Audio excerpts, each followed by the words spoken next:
کتابچه سفید. مقدمه: این کتابچه انجمن NA را معرفی می‌کند و برای مردان و زنانی نوشته شده است که مثل خود ما از دردهای به ظاهر بی‌درمان اعتیاد در عذاب هستند. علاجی برای اعتیاد وجود ندارد، اما بهبودی از طریق برنامه با اصول ساده روحانی امکان پذیر است. این کتابچه ادعای جامعه بودن را ندارد، فقط شامل ضروریاتی است که ما بر مبنای تجربه فردی و گروهی برای بهبود لازم داریم. دعای آرامش: خداوندا آرامشی عطا فرما تا بپذیرم آنچه را که نمی‌توانم تغییر دهم، شهامتی که تغییر دهم آنچه را که می‌توانم و دانشی که تفاوت این دو را بدانم. معتاد کیست؟ اکثر ما برای جواب دادن به این سوال احتیاج به فکر کردن نداریم و جوابش را خوب می‌دانیم. زمانی که تمام زندگی و فکر ما به نوعی در مواد مخدر خلاصه شده بود، ما همیشه یا مشغول گرفتن و مصرف کردن آن بودیم یا به دنبال راه تهیه‌اش می‌گشتیم. ما زندگی می‌کردیم که مصرف کنیم و مصرف می‌کردیم که زندگی کنیم. خیلی ساده، معتاد زن یا مردی است که زندگیش در مواد مخدر کنترل شده باشد. ما کسانی هستیم در چنگال یک بیماری مزمن پیشرونده گرفتار شدیم و همیشه در عاقبتی چون زندان، تیمارستان، مرگ در انتظارمان هست. برنامه معتادان گمنام چیست؟ معتادان گمنام یک انجمن غیر انتفاعی از زنان و مردانی است که اعتیاد به مواد مخدر مشکل اصلی زندگیشان بوده است. ما معتادانی هستیم در حال بهبودی و اکنون به طور مرتب گرد هم می‌آییم تا به کمک هم پاکی خود را حفظ کنیم. این برنامه یک برنامه پرهیز کامل از هر گونه مواد مخدر است. تنها لازمه عضویت در این انجمن تمایل به قطع مصرف مواد مخدر است. پیشنهاد می‌کنیم در این مورد روشنبین باشید و این فرصت را از دست ندهید. برنامه ما مرکب از اصولی است که بسیار ساده بیان شده است و ما می‌توانیم آنها را در زندگی روزمره خود به کار ببندیم. نکته بسیار مهم این برنامه عملی بودن آن است. در معتادان گمنام هیچ شرط و شروطی وجود ندارد. ما به هیچ سازمانی وابسته نیستیم. نه ورودیه، نه حق عضویت در کار است. نه تعهدنامه‌ای باید امضا کرد، نه قولی باید داد. ما با هیچ سازمان سیاسی، مذهبی و یا انتظامی در ارتباط نداریم. هرگز تحت نظر نبوده و نیستیم. هر کس که مایل باشد بدون در نظر گرفتن سن، نژاد، هویت جنسی، اعتقاد، مذهب می‌تواند به ما بپیوندد. برای ما مهم نیست که شما چه چیز و چقدر مصرف کرده اید یا آن چرا از چه کسی خریده اید و از کجا تهیه کرده اید. کارهایی که در گذشته کرده اید یا دارایی یا نداری شما برای ما بی‌تفاوت است. تنها چیزی که برای ما اهمیت دارد این است که شما می‌خواهید در مورد مشکلتان چه بکنید و ما چطور می‌توانیم به شما کمک کنیم. در اینجا تازه واردان از همه مهمتر هستند، زیرا ما فقط با در میان گذاشتن آنچه داریم می‌توانیم آنها را حفظ کنیم. تجربه گروهی ما نشان می‌دهد کسانی به طور مرتب در جلسات شرکت می‌کنند پاک می‌مانند. چرا اینجا هستیم؟ قبل از پیوستن به انجمن معتادان گمنام ما اختیار زندگی خود را کاملا از دست داده بودیم و دیگر نمی‌توانستیم مانند دیگران زندگی کنیم و از آن لذت ببریم. برای زندگی به چیزی متفاوت نیاز داشتیم و تصور می‌کردیم که آن را در مواد مخدر پیدا کردیم. برای ما مواد مخدر مهمتر از خانواده، همسر، فرزندان ما شده بود و باید آن را به هر قیمتی به دست می‌آوردیم. این راه ساده بسیاری از مردم لطمه‌های شدید زده‌ایم، اما بیش از همه خودمان را آزرده‌ایم. ما به خاطر نداشتن جنبه قبول مسئولیت‌های فردی در واقع برای خودمان گرفتاری درست می‌کردیم و اینطور به نظر می‌رسید که نمی‌توانیم زندگی را آنطور که است قبول کنیم. اکثر ما متوجه شده بودیم که اعتیادمان یک خودکشی تدریجی است، اما این یک دشمن زیرک زندگی قدرت انجام هر گونه اقدامی را از ما سلب کرده بود. در نهایت بسیاری از ما کارمان به زندگی زندان کشیده شد. بسیاری دست به دامن پزشکان، روانپزشکان یا مذاهب شدیم، اما هیچ یک از آنها برای حل مشکل ما کافی نبودند. بیماری ما همیشه یا دوباره عود می‌کرد یا بدتر می‌شد یا تا عاقبت از روی ناچار در معتادان گمنام به یکدیگر پناه آوردیم. پس از پیوستن به انجمن معتادان گمنام متوجه شدیم که افرادی بیمار هستیم و نوعی بیماری رنج برده‌ایم. درمان شناخته شده‌ای ندارد، اما به هر حال می‌توان آن را در نقطه فعالیت بازداشت و پس از آن امکان بهبودی وجود خواهد داشت. چگونگی عمل کرد؟ اگر شما طالب آنچه ما داریم هستید و حاضرید برای به دست آوردنش کوشش کنید، در آن صورت آماده‌ایم که قدم‌های خاصی بردارید. این اصولی هستند که بهبودی ما را ممکن ساختند. 1. ما اقرار کردیم در برابر اعتیادمان عاجز بودیم و زندگیمان غیر قابل اداره شده بود. 2. ما به این باور رسیدیم که یک نیروی برتر می‌تواند سلامتی عقل را به ما بازگرداند. 3.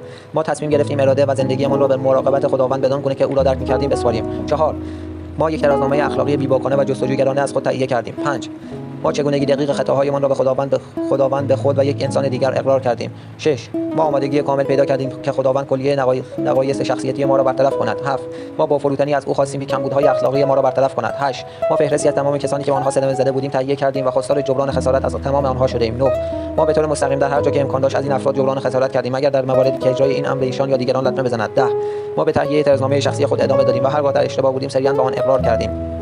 11. ما از راه دعا و مراقبه خواهان ارتقای رابطه آگاهانه خود با خداوند بدان گونه که او را درک می‌کردیم شدیم و فقط جویای آگاهی از اراده او برای خود قدرتش اجرا شدیم. 12. با بیداری روحانی حاصل از برداشتن این قدم‌ها ما کوشیدیم که پیام را به معتادانی برسانیم و این اصول در تمام امور زندگی خود به اجرا درآوردیم. این دستورالعمل مشکل به نظر می‌رسد و ما نمی‌توانیم آن را به یک بار انجام دهیم. ما یک روزه معتاد نشدیم، بنابراین به این خاطر داشته باشید که خودتان سخت نگیرید. تنها مسئله‌ای که بیش از هر چیز دیگری باعث ناکامی ما در بهبودی می‌شود موضع بی‌تفاوتی یا بی‌حوصلگی نسبت به اصول روحانی است. 3 اصل روحانی ضروری صداقت، روشنبینی و تمایل میباشد. ما با در دست داشتن اینها به سلامت به راه راست هدایت شده ایم. ما احساس می‌کنیم که برخورد ما با بیماری اعتیاد کاملا واقع بینانه است. هیچ ارزش درمانی کمک به یک معتاد به معتاد دیگر را ندارد. ما معتقدیم که روشمان عملی است، زیرا یک معتاد بهتر از هر کس دیگر قادر است یک معتاد دیگر را درک و کمک کند. ما معتقدیم که هر چه زودتر باید با مشکلات اجتماعی روزمره خود روبرو شویم و همان نسبت سریع می‌توانیم تبدیل به اعضای قابل قبول، مسئول و سازنده اجتماعی خود شویم. تنها راه جلوگیری از فعال شدن مجدد اعتیاد خودداری از مصرف در همان بار اول است. اگر شما هم مثل ما هستید می‌دانید که مصرف یک بار زیاد و هرگز کافی نیست. ما بر روی این نکته قویاً تاکید می‌کنیم، زیرا می‌دانیم که مصرف هر گونه مواد مخدر به هر شکلی یا جایگزین کردن نوع دیگری به جای آن آتش اعتیادمان را دوباره شعله‌ور می‌کند. تفاوت قائل شدن بین الکل و انواع دیگر مواد مخدر باعث لغزش بسیاری از معتادان شده است. قبل از پیوستن به معتادان گمنام، بسیاری از ما الکل را چیز جداگانه‌ای می‌دانستیم، اما ما توان پرداخت این اشتباه را نداریم.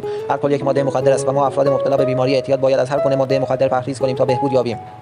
چه باید کرد؟ برنامه خودتان را با برداشتن قدم اول در فصل گذشته تحت عنوان چگونگی عملکرد از نظر گذشته آغاز کنید. وقتی ما از ته دل عجز خود را در مقابل اعتیادمان کاملا مسلم بدانیم، قدم بسیار بزرگی در بهبودی خود برداشته‌ایم. بسیاری از ما در این مرحله هنوز کاملا از راه‌های گریز خود دست برنداشته بودیم، اما شما این فرصت را از دست ندهید و تا آنجا که ممکن است از اول کار را درست انجام دهید و سپس قدم دوم را بردارید و به همین ترتیب بقیه قدم‌ها را دنبال کنید. شما به مرور این برنامه را شخصا درک خواهید کرد. اگر شما در بیمارستان، زندان، مرکز بازپروری یا امثال آنها هستید و در حال حاضر مصرف را قطع کرده اید، می‌توانید این روال زندگی را با خیال راحت آزمایش کنید. پس از مرخص شدن برنامه روزانه خودتان را ادامه دهید و با یک عضو NA تماس بگیرید. شما می‌توانید از طریق نامه‌نگاری، تلفن یا حضوراً این کار را انجام دهید، اما از همه بهتر این است که به جلسات ما بیایید تا جواب بعضی از مسائلی را که همکنون آزارتان می‌دهد پیدا کنید. در صورتی که شما در مراکز یاد شده نیستید، باز همین مطالب در موردتان صدق می‌کند. امروز را قطع مصرف کنید. بسیاری از ما می‌توانیم قطع مصرف را به مدت طولانی غیر ممکن به نظر می‌رسد به مدت 8 تا 12 ساعت انجام دهید. در صورتی که وسوسه و اجبار شدید باشد، هر 5 دقیقه خودداری از مصرف را تمدید کنید. دقایق به ساعت‌ها و ساعت‌ها به روزها تبدیل می‌شود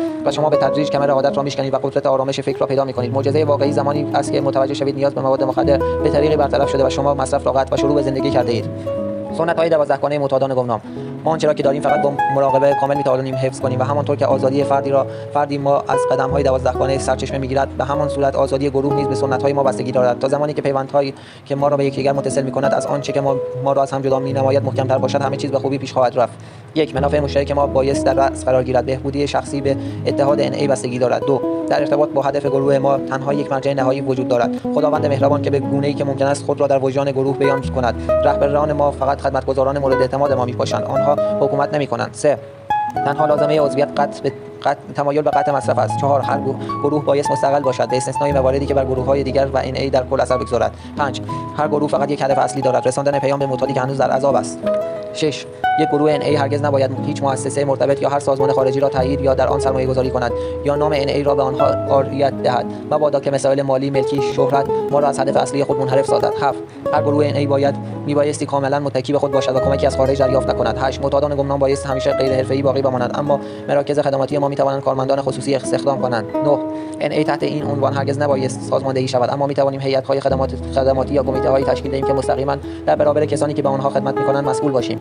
10. معتادان گمنام هیچ عقیده‌ای در مورد مثال خارجی ندارد و نام NA هرگز نباید به مباحث اجتماعی کشانده شود. 11. خط مشی روابط عمومی ما بر اصل جاذبه است تا تبلیغ. ما لازم است همیشه گمنامی شخصی خود را در سطح مطبوعات، رادیو و فیلم حفظ کنیم. 12. گمنامی اساس روحانی تمام سنت‌های ما است و همیشه یادآور این است که اصول را به شخصیت‌ها ترجیح می‌دهیم. بهبودی و لغزش. بسیاری از مردم تصور می‌کنند مفهوم بهبودی فقط مصرف نکردن مواد مخدر است. آنها لغزش را نشانه شکست کامل و پرهیز به مدت طولانی را علامت موفقیت کامل می‌دانند، اما تجربه ما که برنامه بهبودی معتادان گمنام را دنبال می‌کنیم نشان داده است که مسئله به این سادگی نیست. گاه لغزش برای عضوی که قدری با انجمن ما مربوط شده است می‌تواند چنان تجربه تکان‌دهنده‌ای باشد که او را وادار به دنبال کردن جدی‌تر این برنامه کند، در حالی که اعضای دیگری را که می‌بینیم با وجود پرهیز درازمدت هنوز در اثر ناصادقی و خودفریبی قادر نیستند از بهبودی کامل و پذیرش اجتماعی بهره مند شوند. اما در مجموع پرهیز کامل و مداوم تماس و همسانی با اعضای گروه NA بهترین راهی است که زمینه رشد را فراهم می‌کند. با آنکه معتادان در اصل همگی مانند یکدیگرند، اما به عنوان فرد شدت بیماری و سرعت بهبودی ما با یکدیگر تفاوت دارد. بعضی از اوقات لغزش ممکن است زمینه‌ای فراهم کند که نهایتاً به آزادی کامل منتهی شود، اما در اوقات دیگر آزادی به آن بستگی دارد که با سماجت و عزم راسخ هرچه پیش آید دو دستی به پاکی خود بچسبیم تا مرحله بحرانی بگذاریم. معتادی که بتواند به هر طریقی نیاز و میل مصرف را حتی برای یک مدت کوتاه ندید بگیرد و اختیار افکار غیر ارادی و رفتار اجباری خود را داشته باشد، به نقطه عطفی رسیده است که میتواند در بهبودی‌اش سرنوشت ساز باشد. گاه موازنه احساس آزادی و استقلال حقیقی ما به هم می‌خورد و به کمک آن ظاهراً می‌دانیم هرچه داریم در اثر اتکا یک نیروی برتر کمک کردن و کمک گرفتن از دیگران و همدلی به دست آمده است، اما میل به تکروی در دست گرفتن دوباره اختیار زندگی ما را به طرف خود می‌کشد. در طول دوران بهبودی هیولاهای زندگی گذشته به دفعات به سراغمان خواهند آمد. ممکن است احساس کنیم که زندگی دوباره بی‌معنا، یکنواخت و کسل کننده شده باشد. ممکن است مغزمان را تکرار اصول تازه‌ای که در زندگی پیدا کرده ایم خسته شود و از لحاظ جسمی نیز به خاطر انجام مکرر فعالیت‌های تازه‌مان احساس کوفتگی کنیم. اما با این حال می‌دانیم که این کارها را تکرار نکنیم. مطمئنا رفتار قدیم خود را دوباره از سر می‌گیریم. اگر از چیزی که داریم استفاده نکنیم آن را از دست می‌دهیم. این دوره‌ها معمولاً بهترین دورانی هستند که ما در آن رشد و پیشرفت می‌کنیم. با آن که شاید ظاهراً جسم و فکر ما از تمام چیزها خسته به نظر برسد، اما ممکن است قوه محرک تغییر و تبدیل حقیقی در عمق وجودمان در صدد پیدا کردن راهی باشد که بتواند انگیزه‌های درونی ما را دچار تحول کند و زندگیمان را تغییر دهد. هدف ما نه فقط پرهیز جسمی بلکه بهبودی از طریق تجربه، به کارگیری قدم‌های 12گانه است. لازم است برای پیشرفت خود زحمت بکشیم. از آنجا که یک فکر بسته به هیچ وجه ظرفیت پذیرش ایده نو را ندارد، بنابراین باید به طریقی روزانه برای نفوذ در آن پیدا کرده و چون فقط خودمان می‌توانیم این کار را برای خود انجام دهیم، از این رو لازم است مواظب دو دشمنی درونی خود بی‌تفاوت و تنبلی باشیم. اینطور به نظر می‌رسد که مقاومت در برابر تغییر در خون ماست و فقط چیزی مانند یک انفجار اتمی می‌تواند زمینه‌های لازم برای تغییر مسیر در ما به وجود آورد. گاه لغزش نزدیکان یا مرگ آنها ممکن است ما را به خود بیاورد و چشممان را در مورد لزوم یک عکس‌العمل شدید باز کند. فقط برای امروز به خودت بگو، فقط برای امروز افکارم را بر بهبودی متمرکز خواهم کرد. زندگی می‌کنم و بدون مصرف هیچ گونه ماده مخدری روز خوبی خواهم داشت. فقط برای امروز به کسی که در این اعتماد خواهم کرد، کسی که مرا باور کند و می‌خواهد در بهبودیم به من کمک کند. فقط برای امروز برنامه‌ای خواهم داشت و سعی خواهم کرد آن را به بهترین شکل ممکن انجام دهم. فقط برای امروز به کمک این سعی خواهم کرد از زاویه بهتری به زندگیم نگاه کنم. فقط برای امروز ترسی نخواهم داشت و به روابط تازه‌ام و آنها که چیزی مصرف نمی‌کنند و راه تازه‌ای برای زندگی پیدا کردن فکر خواهم کرد. مادامی که این راه را دنبال کنم از هیچ چیز واهمه نخواهم داشت. سرگذشت افراد. معتادان گمنام از سال 1953 میلادی تا کنون رشد بسیار زیادی کرده است. اشخاصی که این انجمن را راه‌اندازی کردند و همیشه در قلب ما جایی خواهند داشت. در مورد احتیاط و بهبودی مطالب فراوانی به ما آموختند. در ادامه ما آنچه را که در آغاز وجود داشته است به شما ارائه می‌کنیم. بخش اول را یکی از نخستین اعضای انجمن ما در سال 1965 میلادی نوشته است. داستان‌های بهبودی سایر اعضای این در کتاب پایه ما معتادان گمنام آمده است. ما بهبود پیدا می‌کنیم. ضرب المثلی است که میگوید سیاست غریبه را آشنا می‌کند، اما در جمع ما اعتیاد غریبه را همسان می‌کند. با آنکه ممکن است داستان هر یک از ما با دیگری تفاوت داشته باشد، اما در نهایت همگی یک وجه مشترک داریم. این بیماری اختلال مشترک اعتیاد نام دارد. ما از دو چیز که در ساختار اعتیاد واقعی به کار رفته است به خوبی مطلع هستیم: وسوسه و اجبار. وسوسه همان فکر ثابت و سمجی است که بارها و بارها ما را به طرف مواد مخدر مورد علاقه یا مشابه آن می‌کشد، بلکه همان حالت راحت و خوشی را که زمان تجربه کرده‌ایم دوباره به دست آوریم. اجبار. وقتی ما این جریان را با یک سرنگ، یک دود، یک قرص یا یک لیوان مشروب به حرکت در می‌آوریم، دیگر نمی‌توانیم به اراده خودمان جلوی آن را بگیریم. به خاطر حساسیت جسمیمان به مواد مخدر کاملا در چنگال یک قدرت نابود کننده مافوق خود گرفتاریم. وقتی ما به آخر خط می‌رسیم و درک می‌کنیم که چه با مواد مخدر و چه بدون آن نمی‌توانیم مانند یک انسان زندگی کنیم، همگی با یک مسئله بغرنج روبرو هستیم. آیا کار دیگری مانده است که انجام نداده باشیم؟ اینطور به نظر می‌رسد که دو راه بیشتر نباید باشد. یا ما می‌توانیم از سریع‌ترین راه ممکن روزانه عاقبت تلخ خود، یعنی زندان، تیمارستان یا مرگ شویم، یا راه تازه‌ای برای زندگی پیدا کنیم. در گذشته تعداد بسیار کمی از معتادان شانس پیدا کردند تا راه دوم را داشته باشند، اما معتادان امروز خوشبخت‌تر هستند. برای اولین بار در تاریخ بشریت راه ساده‌ای برای معتادان پیدا شده است که تاثیر آن در زندگی بسیاری از آنها اثبات رسیده است و دسترس همه قرار دارد. این برنامه یک برنامه روحانی ساده و غیر مذهبی به نام معتادان گمنام است. حدود 15 سال پیش وقتی اعتیاد ما را به نقطه عجز و بیهودگی و تسلیم کامل رساند، NA هنوز تشکیل نشده بود و من AA را پیدا کردم. در آن انجمن با معتادان دیگری آشنا شدم که آنها هم راه حل مشکل خود را در آن برنامه پیدا کرده بودند. اگرچه می‌دانستیم که هنوز تعداد زیادی سراشیبی، سرخوردگی، خواری و نیستی را طی می‌کنیم و نمی‌توانیم متوجه همسانی خود و الکلی‌ها در AA شویم. وجوه مشترکی که آنها می‌دیدند در علائم ظاهری خلاصه می‌شد و به حدود عمیق‌تر احساسات و عواطفی که در آن همدلی تبدیل به هم مرهمی درمان برای تمام معتادان می‌شود نمی‌رسید. در ماه جولای 1953 میلادی به کمک چند نفر از معتادان و عده‌ای از اعضای AA که به ما و برنامه ما اعتقاد زیادی داشتند، انجمنی را که اکنون به نام معتادان گمنام می‌شناسیم شروع کردیم. ما احساس کردیم که پس از آن معتادان می‌توانند از افرادی که بهبودی‌های دراز مدت به عنوان نمونه استفاده کنند و همسانی‌هایی را که برای متقاعد کردن خود لازم دارند در آنها ببینند و به خود بقبولانند که آنها هم می‌توانند پاک بمانند. این درست همان چیزی است که ما در اساس بدان احتیاج داشتیم و در طی سال‌های گذشته صحت آن برایمان کاملا روشن شده است. آن زبان بی‌کمال کلامی که به رسمیت شناختن ایمان و اعتقاد که آن را همدلی می‌نامیم باعث آفرینش فضایی شده است که ما می‌توانیم در آن زمان را احساس و واقعیت را لمس کنیم و با ارزش‌های روحانی که بسیاری از ما مدت‌ها پیش گم کرده بودیم دوباره از نو آشنا شویم. ما در این برنامه بهبودی هم از لحاظ تعداد و هم از لحاظ نیرو در حال رشد شدیم. خب در حال هرگز نشده است که این همه معتاد پاک بتوانند به انتخاب خود در یک اجتماع آزاد در هر جا که بخواهند دور هم جمع شوند و با آزادی کامل خلاق به بهبودی خود ادامه دهند. حتی خود معتادان هم میگفتند این کار به صورتی که ما برنامه‌ریزی کرده بودیم عملی نخواهد بود. ما به جلسات باز و علنی اعتقاد داشتیم و مانند گروه‌های دیگر سعی نکردیم جلسات خود را مخفیانه برگزار کنیم. ما اعتقاد داشتیم این روش و تمام روش‌های دیگر که دوری دراز مدت از اجتماع را توصیه می‌کردند دنبال کردن تفاوت دارد. و احساس می‌کردیم که یک معتاد هر چه زودتر با مسائل روزمره خود روبرو شود و همان نسبت سریعتر می‌تواند به یک عضو فعال و واقعی اجتماع تبدیل شود. ما بالاخره باید روی پای خود بایستیم و زندگی را به همان صورت که هستیم بپذیریم. بنابراین چرا همون ابتدا شروع نکنیم؟ البته به خاطر همین چیزها بسیاری از افراد لغزش کردند و بسیاری هم به کلی مفقود شدند، اما در هر صورت تعداد زیادی ماندند. تعدادی هم پس از قطعی عقب نشینی کردند و دوباره بازگشتند. نکته درخشان‌تر این واقعیت است که تعداد زیادی اعضای کنونی ما مدت زیادی است که پرهیز کامل داشتند و بهتر می‌توانند به تازه واردان کمک کنند. دیدگاه و طرز تلقی این اعضا که بر اساس مفاهیم روحانی قدم‌ها، سنت‌های ما استوار شده است، قوه محرک رشد و اتحاد برنامه ماست. حالا می‌دانیم که آن دروغ قدیمی که یک معتاد همیشه آلوده باقی می‌ماند دیگر چه از جانب اجتماع و چه از جانب خود معتاد تحمل نخواهد شد و ما بهبود پیدا می‌کنیم. 1/3 از زندگی من امروز از آن روزهای کسالت آور بود. مثل عصر جمعه سراغ هر کاری میرفتم حالم طوری میشد که انگار وسط مأمور بازار دنبال ساقی بگردم. تمام روز دلشوره داشتم، اما وقتی رسیدم خانه و مدتی دراز کشیدم حالم بهتر شد. این روزها دیگر میتوانم بدون نشگی هم چرتی بزنم، چون وجدانم راحت است. دلهره‌های گذشته‌ام دیگر آزارم نمی‌دهد. میتوانم دراز بکشم، استراحتی بکنم و احساس آرامش کنم. هرچه بیشتر پاک بمونم حال روزم بهتر می‌شود. خیلی محشر است که آدم صبح بلند شود و برایش مهم نباشد که هوا ابری است یا آفتابی، فقط به این دلیل که یک روز دیگر هم پاک مانده. دیگر نه کش و قوسی در کار است و نه عرق ریختنی. روزها را یادم می‌آید که می‌ترسم بروم بخوابم، چون فقط به اندازه یک وعده جنسی تو جاساز داشتم. و اگر این وعده را مصرف می‌کردم فردا صبح خمار می‌ماند. هرگز خیال نمی‌کردم بشود با آدم‌های معمولی قاطی شد، ولی حالا گاهی فکر می‌کنم حس و حال همه‌مان یک جورایی شبیه هم است. حالا دیگر آن پرت و پله‌های بچگانه تو ذهنم نیست، مثل آن موقع‌هایی که فکر می‌کردم خودم آخر خوش‌تیپی و باحالی هستم. راست تنها کسی که دلش را می‌بردم خودم بودم. بقیه با یک نگاه می‌فهمیدند با کی طرف هستند. حالا دیگر نه مثل آن وقت‌ها فوری آب دماغم راه می‌افتد، نه خارش می‌گیرد، مگر اینکه نسبت به چیزی دچار حساسیت شوم. حالا شب‌ها به خانه می‌روم، ملافه و پتوی تمیزی دارم و با دعای مختصری می‌کنم و می‌خوابم. دیروز حقوقم را گرفتم، بیرون رفتم و برای خودم چند تا هدیه خریدم، پول دادم و خریدم، نه اینکه در شلوغی شب عید چیزی را کش بروم. این روزها میتوانم به هر مغازه‌ای که بخواهم سر بزنم بدون اینکه حتی وسوسه دزدی به سرم بزند. سومین عیدی که من کنار آدم‌های حسابی زندگی می‌کنم و از وقتی از حبس درآمدم یادم نمی‌آید چیزی دزدیده باشم. من فکر می‌کنم از بچگی ذاتاً آدم درستی بودم، ولی دزدی می‌کردم که به درد اعتیادم برسم، که جنسم را فراهم کنم، نشه بشوم و جلوی بیرونروی شکمم را بگیرم و آب دماغم آویزان نشود. چه دماغی! مدام آب دماغم سرازیر بود. چه خمار بودم چه نشه. سرگذشت من هم مثل خیلی دیگر است. 13 ساله بودم که یک بار کارم به تیمارستان کشید. راستش چیز زیادی از آنجا یادم نمیآید. من مقدار زیادی قرص آمفتامین مصرف کرده بودم و توی تیمارستان خیال کردم من دچار افسردگی هستم، تا اینکه اثر قرص‌ها کمی پرید و آن وقت متوجه شدم فقط کمی مشکل عصبی دارم. خلاصه ماجرا همینطور که ادامه پیدا کرد. کم کم پایم به زندان‌ها باز شد. من الان 30 سالم است و 12 سال و نیم از عمرم را توی زندان‌ها گذراندم. چه مصیبتی بود!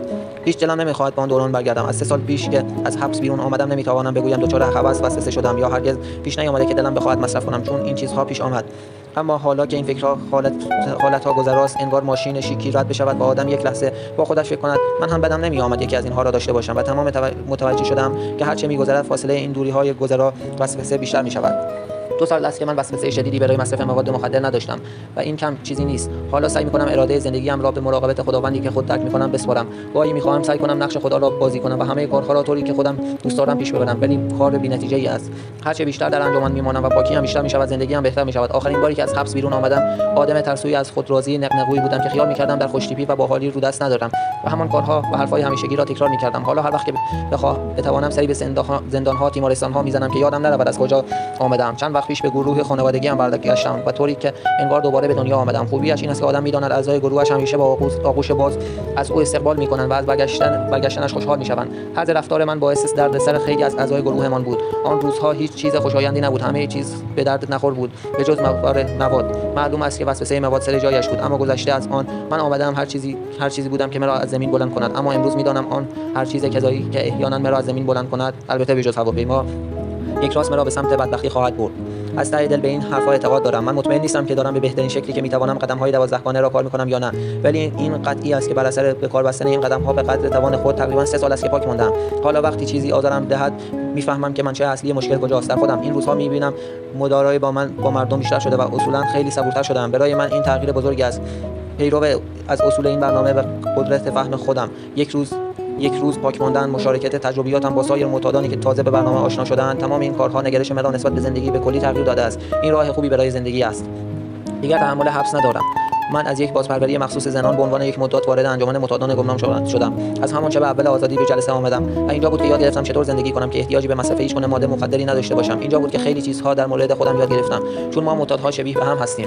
همیشه وقتی در جلسات صحبت از مشکلات و راه حل‌های پیشنهادی می‌شود، انگار وجه دیگری از وجود خودم را می‌بینم، از کسانی که با تمام توان در برنامه بهبودی پیروی می‌کنند. آموختم که اگر من هم تمایل به تلاش داشته باشم، می‌توانم همین راه را دنبال کنم. از اشتباهات دیگران هم خیلی چیزها آموختم. وقتی می‌بینم بعضی این انجمن را ترک می‌کنم و تا باز هم راه‌های آزموده شده را بیازمایند، احساس بدی پیدا می‌کنم. اما می‌دانم که اگر من نخواهم، اجباری به این کار ندارم. گذشته از این دیگر اجباری ندارم دزدی کنم یا چک بی محل بکشم. اعتیاد من به سالها پیش باز می‌گردد. از همان 16 سالگی که مشروب خوردن را شروع کردم، در این کار افراط می‌کردم و حالا می‌فهمم دلیلش این بود که من از همان اول بیمار بودم. من دچار این بیماری عاطفی بودم که خیلی هم ریشه دار بود. اگر از همان اول به لحاظ عاطفی بیمار نبودم، فکر نمی‌کنم که اینطور غرق مصرف الکل می‌شدم.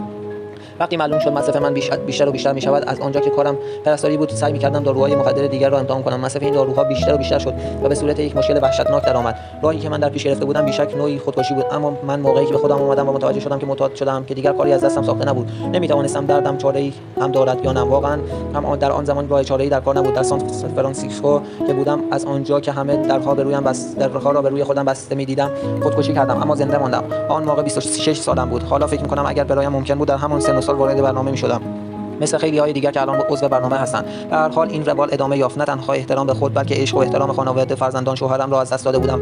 خانه و شغلم را از دست رفته بود. اما در هر صورت هنوز به نقطه‌ای نرسیده بودم که بخواهم این راه جدید زندگی را تحمل کنم یا دست کم بدون قید و شرط این کار را انجام دهم. باید میرفتم تا سرم به سنگ بخورد. دوباره رو به مصرف مواد آوردم. بالاخره 3 بار محکم به حبس در بازپروری‌های مختلف شدم. آخرین بار که به آنجا رفتم، احساس کردم دیگر به هیچ وجه تحمل حبس را ندارم. البته به زندان افتادنم را مستقیم به اعتیادم ربط نمیدهم. فقط تحمل حبس را نداشتم. فکر نمی‌کردم دیگر تحمل مصرف را ندارم. فقط میگفتم دیگر تحمل حبس را ندارم. کاملا احساس ناامیدی و بیچارگی می‌کردم. هیچ راهی پیش روی خودم نمی‌دیدم. از نظر عاطفی و روحی هم دیگر هیچ ارزشی در خودم احساس نمی‌کردم. مطمئنم در بازپروری که بودم کسی باور نمی‌کرد که من ذره‌ای تمایل برای حل مشکلم داشته باشم، ولی من واقعا دلم می‌خواست کاری برای حل مشکلم بکنم و می‌دانم تا وقتی با تمام وجود برنامه را نخواهیم، اثری نخواهد داشت. برنامه برای کسانی است که آن را بخواهند، نه برای کسانی که به آن احتیاج دارند. من به جایی رسیدم که چنان از ته دل می‌خواستمش که دست به دامن کشیش‌ها، روانپزشک‌ها، روانشناس‌ها، بازپروری‌ها و هر چیزی که می‌توانستم شدم. تصور من این است که یکی از این روانشناسان که ذاتاً به همه آدم‌ها محبت داشت، آنقدر قوت قلب به من داد که عملاً از ته دل 3 قدم اول را طی کردم. اقرار کردم در برابر اعتیادم عاجزم. اختیار زندگیم را از دست دادم. من خیلی چیزها را امتحان کرده بودم. بنابراین به این نتیجه رسیدم که فقط نیروی برتری از خودم میتواند سلامتی عقل را به من بازگرداند. تا جایی که میتوانستم زندگی و اراده را به مراقبت خداوندی که خودم درک میکردم سپردم و در روند زندگی روزمره برای شناختن او تلاش کردم. من انواع اقسام کتاب‌های معنوی خوانده بودم. مطالب این کتاب‌ها را قبول داشتم و به نظرم کتاب‌های خیلی خوبی بودند. منتها هیچ وقت با آنها عمل نکردم. هیچ وقت طعم ایمان را در زندگی روزمره‌ام نچشیدم. عجیب است که چطور پس از آن همه بدبختی به تدریج اندکی صداقت پیدا کردم و توانستم خودم را آنچنان که هستم ببینم. من در اینکه بتوانم صادق باشم شک داشتم، اما بر اثر نگاه کردن به خارج از عوامل بسته خودم و دیدن معتادان دور و برم، بر اثر آشنا شدن و درک آنها، بر اثر دوستی با آنان به خودآگاهی رسیدم. من دوست دارم بر ارزش آنچه شایسته ارزش نهادن از صحه بگذارم. جدا معتقدم شرکت هر روزه من در جلسات رواندرمانی گروهی با حضور آن روانشناسان بسیار فهیم به من کمک کرد با درک از خود برسم و بفهمم که باید کاری برای مشکلم بکنم. اما وقتی بازپروری بیرون آمدم، فکر کردم وای، یعنی من میتوانم این بیرون پس مشکلاتم بر بیایم. محکومیت‌های مکرر در بازپروری‌ها سال‌های زیادی از عمر مرا تلف کرده بود، چنان که سخت تردید داشتم که آیا میتوانم پاک بمانم و در عین حال کارهای عادی و معمولی انجام دهم یا نه.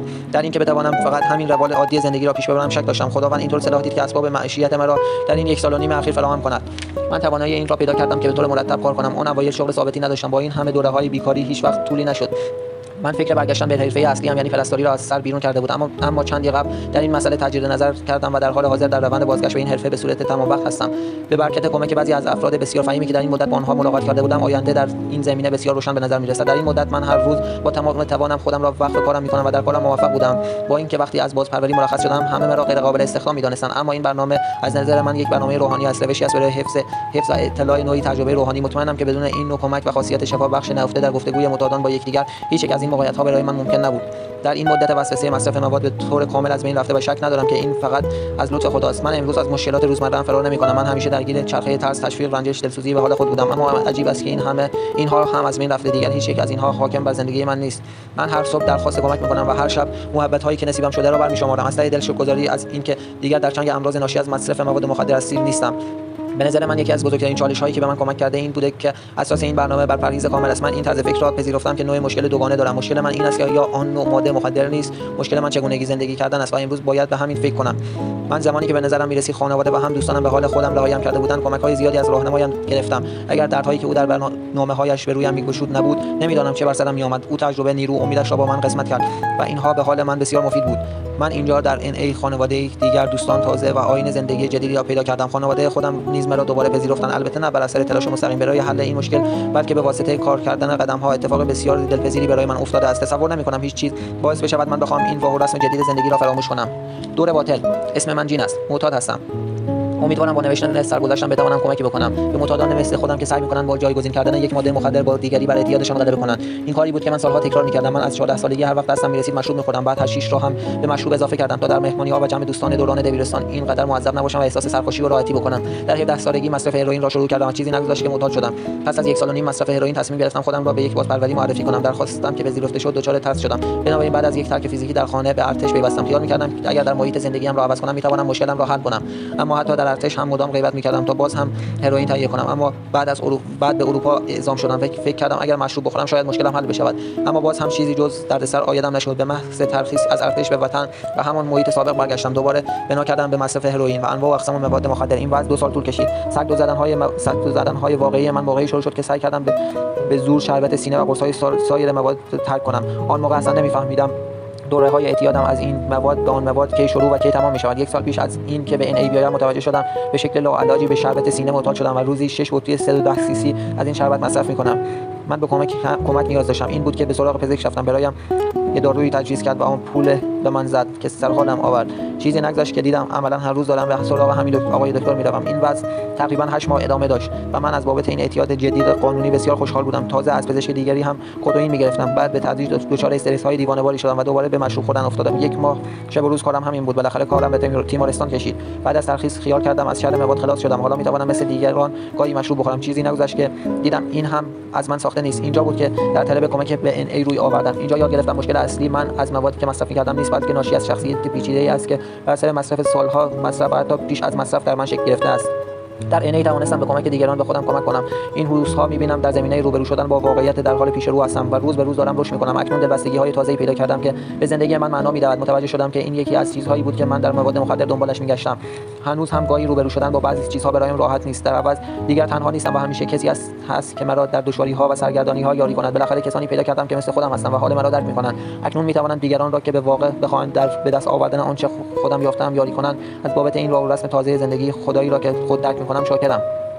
در جستجوی معنا سالهای سال می‌خواستم به مردم بقولم که چه رهبر چه فیلسوف بزرگی هستم، اما حالا می‌دانم نیستم. پس از 15 سال دویدن به دنبال این سراب حالا می‌بینم دیگران خود مرا به همین شکلی که هستم می‌پذیرند. من در سراسر عمر خودسر بودم و همیشه راه خود را می‌رفتم. اگر کسی پیشنهاد یا نصیحتی به من می‌کرد با فکر بسته حرفش را رد می‌کردم بیان که امتحان کنم و ببینم نظرش به دردم می‌خورد یا نه.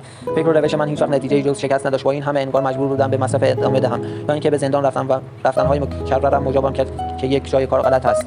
من به جایی رسیدم که در نهایت سرگذشتگی می‌خواست هر طور که شده معنایی به زندگیم بدهد. از ته دل می‌خواستم راهی بیازمایم که به جایی برسد. من مدت‌ها پیش از این NA را پیدا کرده بودم، اما هنوز آماده تغییر نبودم. با این که بارها در NA پشت سرم بستم، هر بار که بازگشتم در انجمن به رویم گشوده بود. در آن زمان که تمایل پیدا کرده بودم به کمک برنامه NA سر و سامانی به زندگیم بدهم، زندگیم پربارتر و معنادارتر شد. پیش از این بدون مواد مخدر نمی‌توانستم روزمرگی‌های زندگیم را تحمل کنم. برای چشم باز کردن به روی هر روز احتیاج به مواد داشتم. حالا میتوانم اگر بخواهم کاملا پاک بمانم، اما باید این طرز فکر و این شیوه زندگی را تغییر دهم و این کاری است که به کمک اصول این برنامه در حال انجامش هستم. من هر روز هوس یا نیازی به مواد مخدر ندارم، اما باید این خلل را با چیزی ارزشمند پر کنم. من این چیز را در انجمن یافتم. من باید به آنها که در این مسیر موفق بودند بچسبم و پیرو آنان باشم. مادامی که رهرو قدم‌های این برنامه باشم، میدانم که من نیز موفق خواهم بود.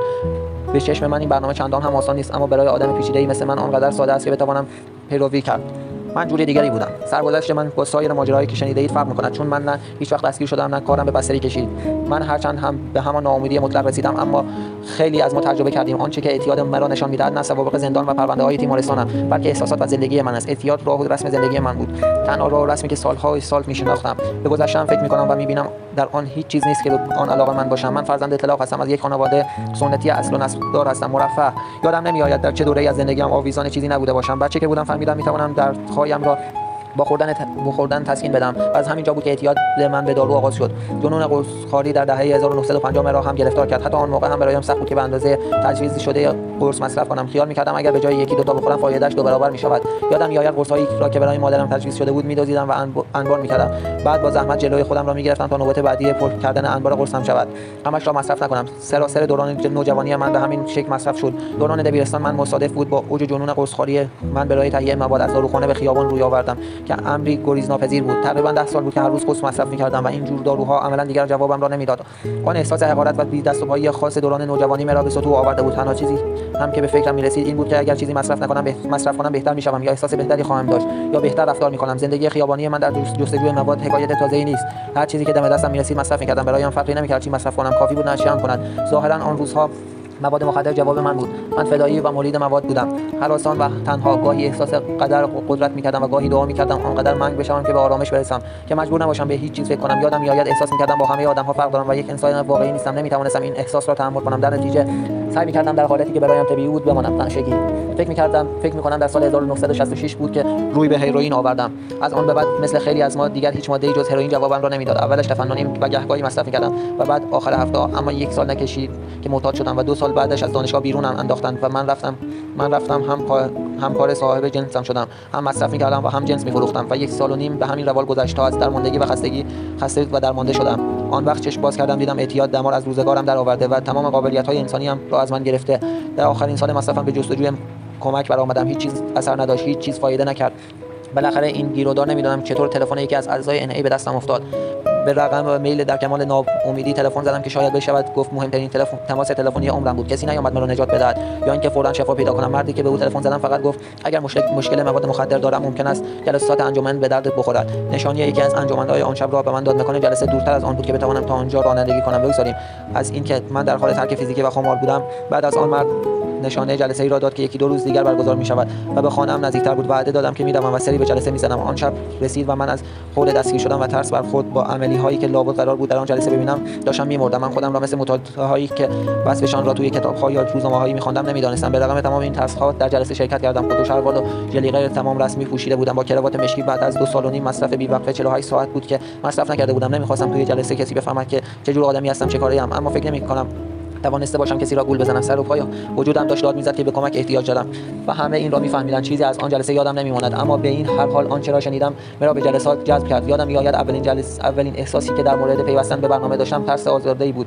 از این بابت که چون مرا تا حالا سر مواد دستگیر یا بستری نشده بودم ممکن بود صلاحیت عضویت را نداشته باشم و مرا نپذیرند. در آن 2 هفته اول آشنایی با برنامه باز 2 بار مصرف کردم و دیگر هیچ وقت طرف مواد نرفتم. دیگر برایم مهم نبود که صلاحیت دارم یا نه. فرقی نمی‌کرد که مرا بپذیرند یا نه. دیگر حتی برایم مهم نبود دیگران چه فکری در موردم می‌کنند. آنقدر خسته بودم که دیگر هیچ کدام از این برنامه از اینها برایم اهمیت نداشت. خودم یادم نمیآید کی ولی به هر حال اندکی پس از ترک به تدریج به فهمی نفهمی امیدوار شدم که شاید این برنامه به دردم بخورد. شروع کردم به تقلید از بعضی از کارهایی که این آدم‌های موفق می‌کردند. خلاصه این دلم را برد. احساس خوبی داشتم. پاک بودن پس از این همه سال حال غریبی داشت. 6 ماه که در این حس حال گذشت. پاک بودن تازگیش را دست داد و من از آن ابرهای صورتی که سوارشان بودم فرو افتادم. دردم آمد. به هر سختی‌ای که بود از اولین سیل واقعیت به جان به در بردم. به گمانم آن موقع تنها چیزی که به خود اجازه می‌دادم دنبالش باشم اشتیاق به پاک ماندن به هر قیمتی بود. ایمان به این مسئله بود که ماده‌ام را مصرف نکنم. همه چیزم ختم خیر شد و کسانی بودند که اگر از آنها می‌خواستم مشتاق کمک بودند و این را دشواری است که من از همان زمان پی گرفتم. چون برای پاک ماندن باید زحمت کشید، شرکت در جلسات متعدد، کمک به تازه واردها، حضور فعال در NA و ست گود بودن، همه اینها به نظر من ضروری است. من باید به جدیت تمام پیگیر قدم‌های 12 خانه باشم و باید زندگی کردن را یاد بگیرم. در حال حاضر زندگی من بسیار ساده‌تر شد. کاری دارم که مورد علاقه من است. در زندگی زناشویی هم آسایش دارم. رفقای یکدلی دارم و در NA فعال هستم. این نوع زندگی کاملا مناسب حال من است. پیش از این من همیشه دنبال یک چیز جادویی بودم. آدم‌ها، جاده‌ها، جاها و چیزهایی که قرار بود زندگی مرا به آن وضعیت ایدئال تبدیل کنند. اما حالا دیگر فرصت این کار را ندارم. تمام وقتم را صرف این می‌شود که یاد بگیرم چطور زندگی کنم و این راهی است که طولانی و وقتی گاهی فکر می‌کنم دارم حماقت می‌کنم، گاهی فکر می‌کنم خودکشی، گاهی خودم را در آن بن‌بست کذایی خود مشغولی می‌اندازم و خیال می‌کنم دیگر تمام درها به رویم بسته شده است. گاهی فکر می‌کنم دیگر نمی‌توانم سختی‌های زندگی را تحمل کنم. اما بعد از این برنامه راه چاره‌ای پیش پایم می‌گذارد و سیاهی‌ها کنار می‌رود. زندگی اغلب رسم خویشاوندی است و گاهی هم عالی، چنان عالی که در عمرم به یاد ندارم. من یاد گرفتم که خودم را دوست داشته باشم و جویای دوستی باشم. کم کم به اندکی خودشناسی و درک رسیدم، به اندکی ایمان دست یافتم و بر اثر آن به آزادی، فرصت، خدمت را یافتم و درک کردم که خدمت رضایت خاطری فراهم می‌آورد که لازمه سعادت است. در هراسان من خیال می‌کردم معتاد کسی است که مواد مخدر قوی مصرف می‌کند، کسی که جایگاهش گوشه خیابان یا در زندان هاست. وضعیت من فرق می‌کرد. من مواد مصرفی‌ام را از پزشک یا دوستانم می‌گرفتم. می‌دانستم یک جای کار درست نیست. با این همه سعی می‌کردم درست رفتار کنم، سر کار، در زندگی زناشویی و در کار فرزندداری. واقعا تمام تلاشم را می‌کردم تا مدتی همه چیز خوب پیش می‌رفت. بعد من خراب می‌کردم. اوضاع همیشه بر همین منوال بود و هر بار به نظر می‌رسید تا ابد همینطور خواهد ماند و چیزی عوض نخواهد شد. من می‌خواستم مادر خوبی باشم، همسر خوبی باشم، می‌خواستم عضوی از جامعه باشم، اما همیشه احساس تفاوت و جدایی می‌کردم. سال‌های سال مدام به بچه‌هایم میگفتم واقعا متاسفم. از این به بعد وضع کاملا عوض خواهد شد. در جستجوی کمک از مطب این دکتر به آن مطب دکتر دیگر میرفتم، به هوای اینکه از این پس همه چیز درست خواهد شد. به سراغ مشاور میرفتم، اما صدایی در درونم میگفت یک جای کار میلنگد. کارم را عوض میکردم، پزشکم را عوض میکردم، داروهایم را عوض میکردم و انواع و اقسام کتاب‌ها و مذاهب، رنگ مو را امتحان میکردم و از این محله به آن محله میرفتم. دوستهایم را عوض میکردم و اسباب و اساس خانه‌ام را مدام تغییر میدادم. گاهی سفر میرفتم و گاهی توی خانه خود را حبس میکردم. خلاصه سالهای سال هر کار که میشد کردم و در همه حال احساس میکردم من یک چیز هستم. من با دیگران فرق میکنم. من مظهر شکست هستم. در اولین زایمانم وقتی بیهوشم کردن خوشم آمد. داروهایی که به من دادن حال خوشی در من ایجاد کرد. حالی داشتم که هر اتفاقی دور و برم میافتاد اصلا نمیفهمیدم و برایم مهم نبود. طی سالها داروهای آرامبخش این احساس را به من میداد که واقعا هیچ چیز آنقدر مهم نیست. این اواخر اوضاع و احوال آنقدر آشفته بود که تشخیص نمیدادم چی مهم است و چی نیست. از درون بیرون به هم ریخته بودم. دیگر داروهای آرامبخش هم تأثیری نداشت. هنوز هم سعی خودم را میکردم اما نه چندان. سعی کردم برگردم به سر کارم که پیشتر رهایش کرده بودم اما نتوانستم. مدام روی کاناپه افتاده بودم و از همه چیز میترسیدم. وزنم به 47 کیلو رسیده بود و لب‌هایم و دماغم پر از زخم شده بود. مرض قند گرفته بودم و دستم چنان میلرزید که به زحمت میتوانستم قاشق را به دهانم ببرم. احساس میکردم دستی دارم خودم را میکشم. اطرافیانم عمدن میخواستند مرا اذیت کنند، هم به لحاظ جسمی و هم لحاظ روحی. از پا در اومده بودم. تازه مادر بزرگ شده بودم، ولی حتی با یک بچه نوزاد هم نمیتوانستم ارتباط برقرار کنم. کمابیش نوعی زندگی گیاهی داشتم. من هم دلم میخواست زندگی کنم اما نمیدانستم چطور. نیمی از وجودم میگفت بهتر است بمیرم و نیمی دیگر میگفت حتما راه بهتری برای زندگی است. برنامه NA را شروع کردم. خیلی ها بودن که به من برای گذراندن زندگی روزمره توصیه‌هایی کردند، مثل خوردن، دوش گرفتن، لباس مرتب پوشیدن، پیاده روی یا جلسه رفتن. به من گفتن نترس، این حالت‌ها را همه ما طی کردیم. این سال‌ها من تعداد زیادی جلسه رفتم و چیزی را آویزه گوشم کردم، چیزی را که همان اول به من گفتن بتی تو میتوانی دست از این در و آن در زدن برداری و آدمی باشی که می‌خواهی کارهایی را بکنی که میپسندی. در طول مدتی که در برنامه بودم خیلی آدم‌ها را دیدم و خیلی حرف‌ها را از آنها شنیدم و شاهد فراز و نشیب‌های زندگی بسیاری از این افراد بودم. در این مدت روش‌هایی را به کار بستم که تشخیص دادم از بقیه برای من مناسب‌تر است. از آنجا که ناچار بودم رشته کاریم را عوض کنم مشغول تحصیل شدم. ناچار بودم دوباره به مدرسه ابتدایی برگردم. این روند برای من آهسته بود اما در عوض فایده‌های زیادی داشت. علاوه بر آن به این نتیجه رسیدم که اگر بخواهم رابطه درستی با مردی داشته باشم باید اول خودم را بهتر بشناسم. یاد میگیرم که چطور با دخترهایم ارتباط برقرار کنم. دارم به کارهایی میپردازم که سالها آرزویش را داشتم. حالا میتوانم چیزهایی را به یاد بیاورم که مدت‌ها از ذهنم بیرون رانده بودم. به این درک رسیدم که بتی آن وجود بی وجودی که من میپنداشتم نیست، بلکه برای خودش کسی است، کسی که من قبلا هیچ وقت تعاملی برای دیدنش یا شنیدن حرفهایش نکرده بودم. اول آوریل 5مین سالگرد تولد من در NA خواهد بود. این را هم اگر دوست دارید بگذارید به حساب شوخی اول آوریل. معتاد چاق. من معتاد هستم. در طول تقریبا 18 سال به طور مداوم دست کم 50 نوع مواد مخدر مصرف کردم. روی آوردن من به مصرف مواد مخدر بیان که خودم بدانم فقط یک دلیل داشت و بس. در مورد خودم احساس ناخوشایندی داشتم. می‌خواستم حس و حال بهتری داشته باشم. من 18 سال وقت صرف کوشش برای تغییر همین حس و حال کردم. نمی‌توانستم با تغییرهای روزمره زندگی مواجه بشوم. از همان بچگی چاق بودم و تمام عمر چاق ماندم و همیشه از این بابت احساس ترک شدگی می‌کردم. در 1935 در آریزونا به دنیا آمدم و در اوایل 1940 ساکن کالیفرنیا شدم. خانواده ما مدام از این ایالت به آن ایالت نقل مکان می‌کردند و پدرم چند بار ازدواج کرد. پدرم الکلی قهاری بود و چند در قلمرو خود محقق بین بود که چه در وادی خفت مطلق ادامه میداد. این هم یکی از دلایل بیشمار خانواده‌دوشی ما بود. همینطور که از این مدرسه به آن مدرسه میرفتم تجربه‌های مختلفی را که داشتم با همه در میان میگذاشتم. از نامادری‌های گوناگونم میگفتم. نمیدانم چرا مردم مرا دروغگو میدانستند. ظاهرا هر جا که میرفتم تنها همدمی‌هایی که مرا تحویل میگرفتند جزء آدم‌های به اصطلاح سطح پایینی بودند و من اصلا خودم را آدم سطح پایینی نمی‌دیدم. این باعث می‌شد من به چشم تحقیر به این جماعت نگاه کنم و در نتیجه به نوعی احساس ارزش بکنم. زندگی خانوادگی من آشفته و دردناک بود اما بسیاری از ارزش‌های ناب اخلاقی در دوران رشد به من منتقل شد. همیشه تلاش می‌کردم سر کاری باشم.